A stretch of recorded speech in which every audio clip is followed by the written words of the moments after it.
Hi, I'm Vicky Ann Cragen, founder and director of Creative Recruiters.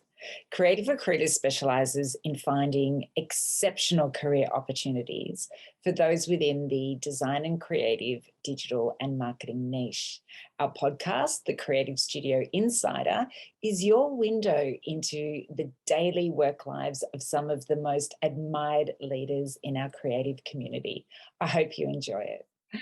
Hi, I'm Vicky Ann, founder and director of Creative Recruiters. Welcome to the Creative Studio Insider podcast. My special guest today is Mitchell Jones. Mitchell is the creative director at Made For. Thanks so much for taking the time to chat with me today, Mitchell. Thanks for having me on. And it's the first time someone's called me special in 2022. So happy to be the special guest. There you are.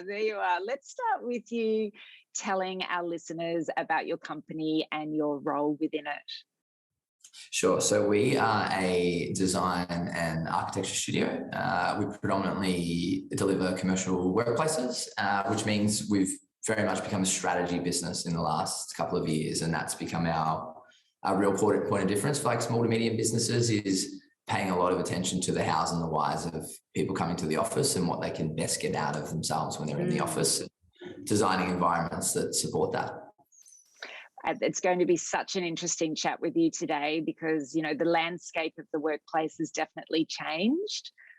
There's lots of arguments for staying at home. But on the flip side, normally by the employer, it's about trying to get people back together. So tell us about perhaps one of your most favorite projects in the last 12 months.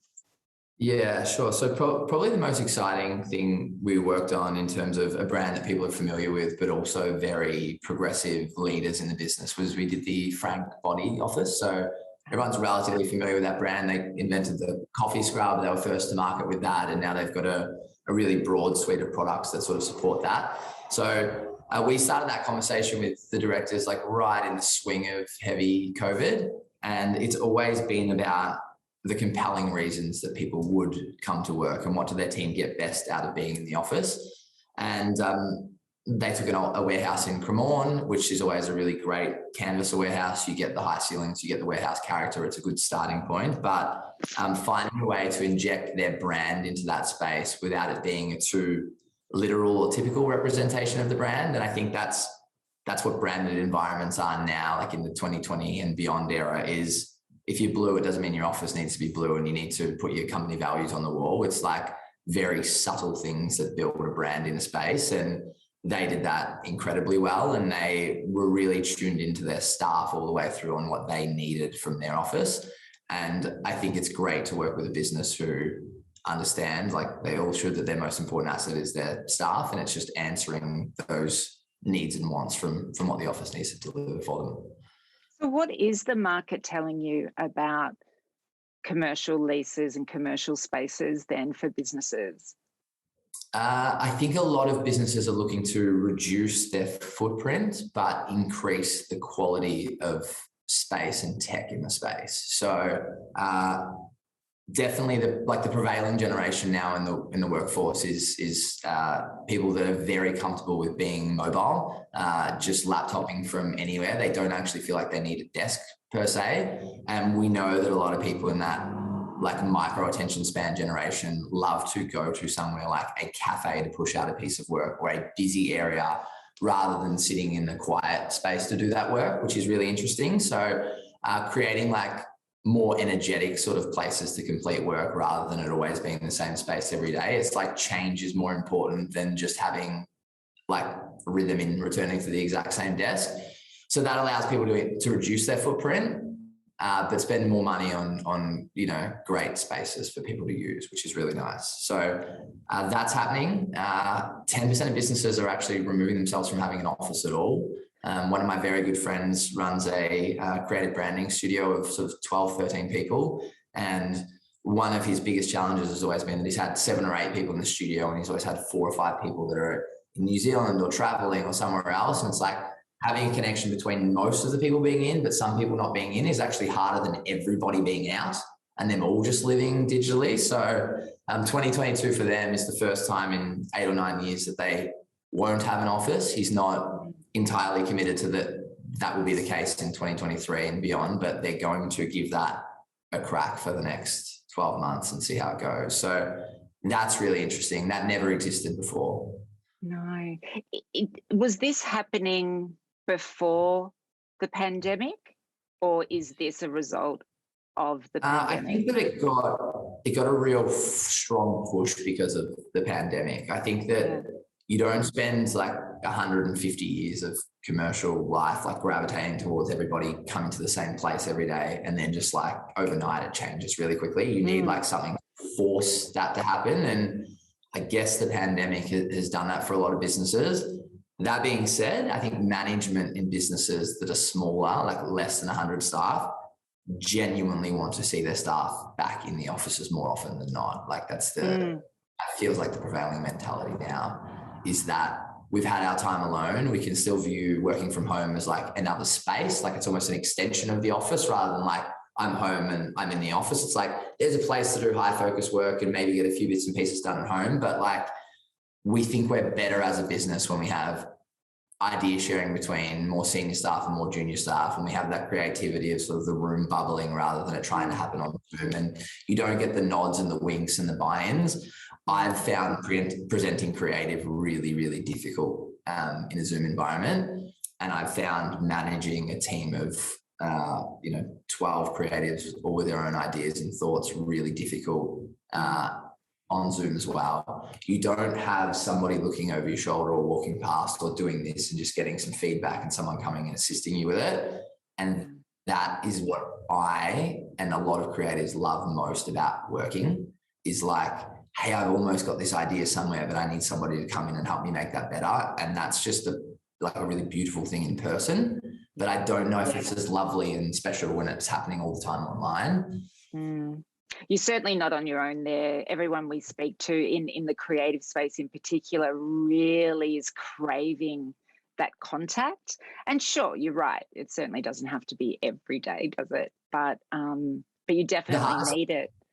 The hardest challenge for me was actually keeping my staff out of the office during when we were all supposed to be working from home. We are a young team. I was having a conversation with the client about this morning, and we're young, we're very enthusiastic, but sometimes one person on their own doesn't have the answer, but just that like, hey, does someone know this? You don't even know who knows it, but somebody's already encountered it, and just being able to kind of bridge it and then have someone deal with that is like just really nice. So that was tough. And pretty much from when we've been allowed to be back in, we've all been back in here. We're in a big space, and there's enough of us to meet our per 10 square meter quota. So I think I've had 99% of people in the office, unless they're isolating sort of every day, which is a nice testament to the people like coming to work, I guess, as well. It is absolutely.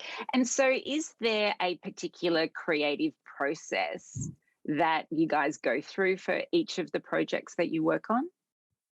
So we've revised what that creative process looks like, and it feels uncreative to have a process for creative, but I think we all became a little bit obsessed with designing on our computers.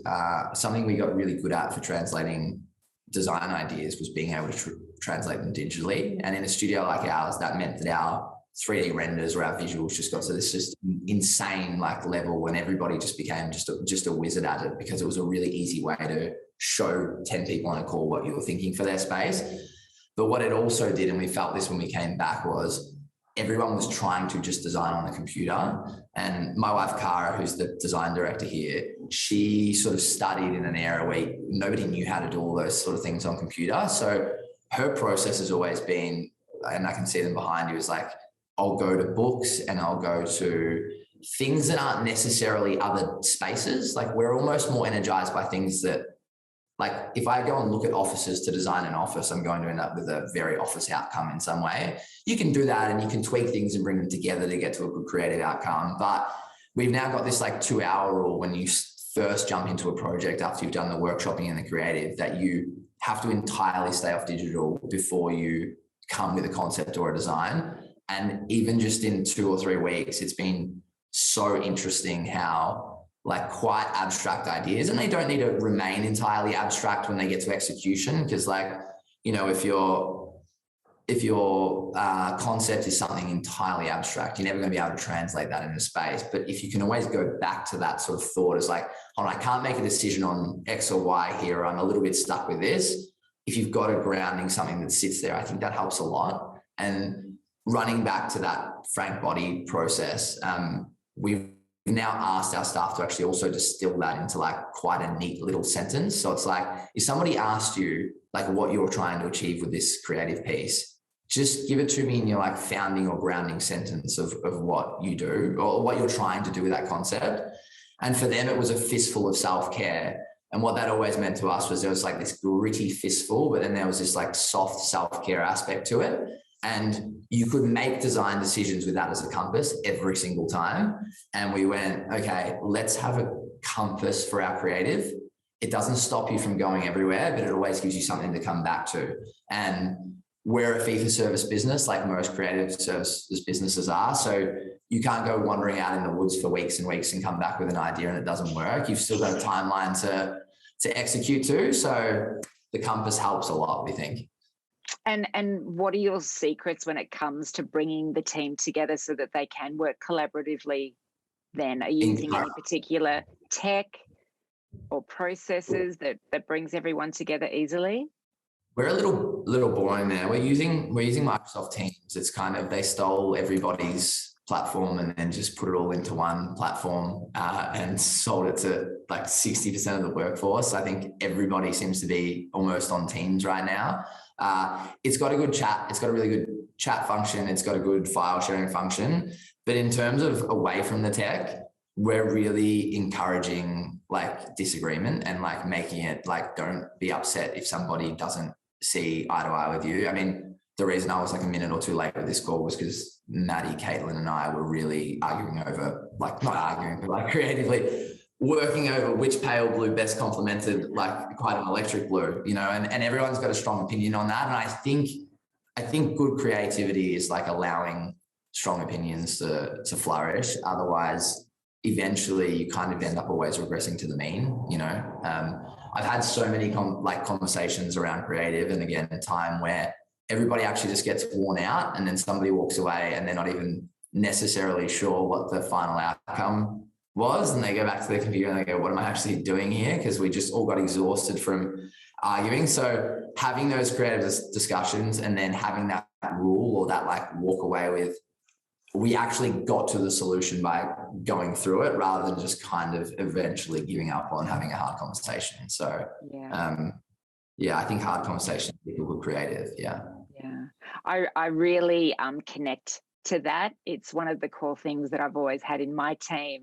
You know, I from the get-go, I let everyone know, if you don't agree, please don't say you do, because the only way to get to the right solution is through that robust discussion. And if you've got people saying yes sir, no sir, I mean, you don't get anywhere, do you?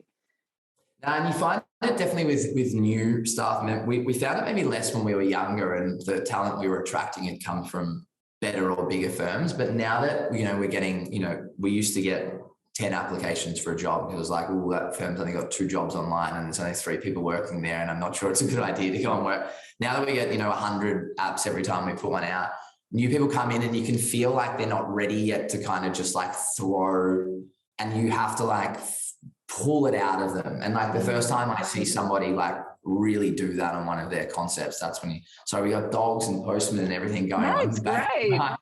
Nice to see people. Yeah, right. Like that's what I love. And like, I love walking in and there's 2 people standing around a plan and they're like almost having a debate over what they think is right. You'll get the best outcome, even if it feels gritty to get there. So I completely agree. I think that's a creative secret for a lot of businesses. And being willing to push back on your clients' ideas as well. It's like you said before, just saying yes to everything is just a regression to the mean eventually.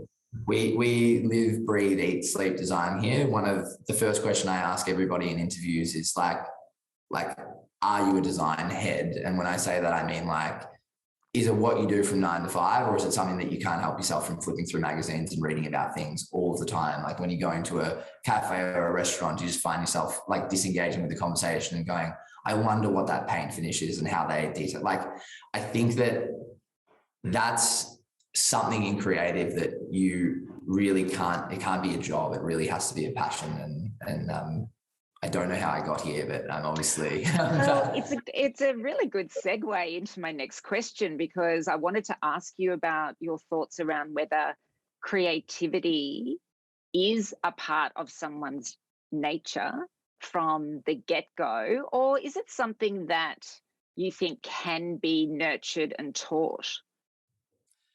I think that we talk about the 1 in 1,000 or 1 in 1 million artist or architect. I think that's, I think you're born with some of that. And that's why, I mean, I guess often creative people have creative children, but I think it starts from a really young age. One of our good friends, Bobby Clark and Stephen John Clark, are both artists, and what they let their son do at home versus what some of my other friends let their son do at home, you can just see that like fostering of creativity from a very young age. Like if he finds a way to get blue food dye all over the floor and he starts drawing, this is a 2-year-old kid, you can already see he's becoming creative. Like, so I think there's a lot of nurture, and I don't think it's all conscious. Like I think a lot of it is just happening without you even knowing it. But I also have seen in that there's a real need to continue to develop that. And I think that some people stop doing that. They're really into it in uni, and then it's easy to have kids in life and everything gets a bit busy and you sort of stop dipping into being interested in all forms of creative. So both is probably my answer. And I think you can be lucky and grow up in a house that really, really nurtures and encourages it as well. So where do you go looking for your inspiration? I am unfortunately glued to phones, podcasts, webs, everything. It's so interesting how often I can be listening to a podcast that has nothing to do with design, and that can be the spark for an idea on like a creative problem that we might be encountering. So I just think it's like breadth of exposure for creative. It's like I said before, if you're just looking at workplaces, you're just going to come up with the same design answers to things. I think it could really come from everywhere. And there's so much to explore in life that I've never pigeonholed the things that I'm interested in. I'm very interested in learning a little bit about everything. And I think that is good creative inspiration. What's something that has surprised you about your industry? I think people's preconceived ideas about what things should and can be often get in their own way of allowing them to get to a better outcome. And it's like, it's always forever surprising to me that somebody will employ a creative for their opinion, but actually in the end ask you to, like, that continues to surprise me, to do their own thing. Probably that, or I mean, the other horrible one is like, this is a surprise that I run into quite often. And, you know, again, the benefit of sort of having a reasonable business is you can not work for people that you don't want to work for. But like, how many people are just still very incentivized by getting the final figure of their office fit out lower while they drive their Porsche around, and like, I just this like just like unwillingness to invest in what's clearly their most important asset, you know. And like, people will say things in meetings sometimes you just go, I don't know if I can work for this person, and like, this just doesn't feel like it connects with me. And that's something I think we've learned to do, is to work for people that we believe like respect their staff and their business, and like, you just tend to get better outcomes when you go there. Yeah. When I was doing my research, I saw some of the questions that you tend to ask your clients that really hit home. Things like, you know, what if I could make your employees 10% more productive just via their environment? I was fascinated by that. I think those sorts of questions really hit here. Yeah. And like, one that I just like, there's more new research coming out on workplace now than just ever before, because it is like, people that weren't interested in it are interested in it now because it's changed so much. And just this idea that if people have 40% of people say they have less than one, which means zero, great relationship at work. So like, that seems so scary to me, that like almost half the workforce feel like they don't have one great relationship in their office. And like, that can come from terrible. That sounds hard to believe. It's impossible, but I guess like in industries where you're encouraged to collaborate and socialize and do those things, you get the opportunity to do that. But if you end up in an office or a team where there's maybe high turnover, or the office doesn't encourage social and collaborative experiences, but people that have 2 or more close relationships generally stay longer and are happier at work as well. So it's like, can you actually, like, beyond just like getting them to do more work, can you find a way? And we all understand the cost of recruitment and how hard it is to find great staff. Like, can you do these things that create great relationships, which means people are, one, happy to come to work, but probably also stay in their job, you know? So looking at the full, like, there's desk work and there's isolated work, but there's also all this social and collaborative work that sometimes doesn't get paid enough attention to. And we really try and, from the early days, sort of hammer home the importance of really fulfilling all of the needs of somebody in like a day. You spend a lot of time here, so it's important. There's a quote where you've said, we're not working from home anymore, we're living from work. How do you think the workplace then has changed, and what should business owners, large or small, what should we be considering right now? I think being willing to make clear the intent. So what should we be doing is, I think a lot of people don't know, or their bosses or their management are tiptoeing around what they're expecting from them in return, regards to returning to the office, working from home. There's like not a real clear line on that. We're working with a company with 1,000 employees at the moment, where we've done things from interviews with staff across all aspects of the business to like surveys that go out to everyone anonymously. And I think what they've decided from that is having a real clear strategy on translating what's most important to them about what we want you to come to the office for and what we'd love you to do from home. And that we're also okay that if you want to go and get your hair dyed and you want to work on your laptop while you do it, that's cool too. But there's things that we really need you into work for. People don't really know how and when they're supposed to be on and off. And for them, one of their rules is that you can start late and you can work late, but between the hours of like 10 and 12 and 2 and 4, we'd really like you to be like at desk and available to join in on meetings and collaborations and all those sort of things. So this blurring came from people not really knowing what was expected from them.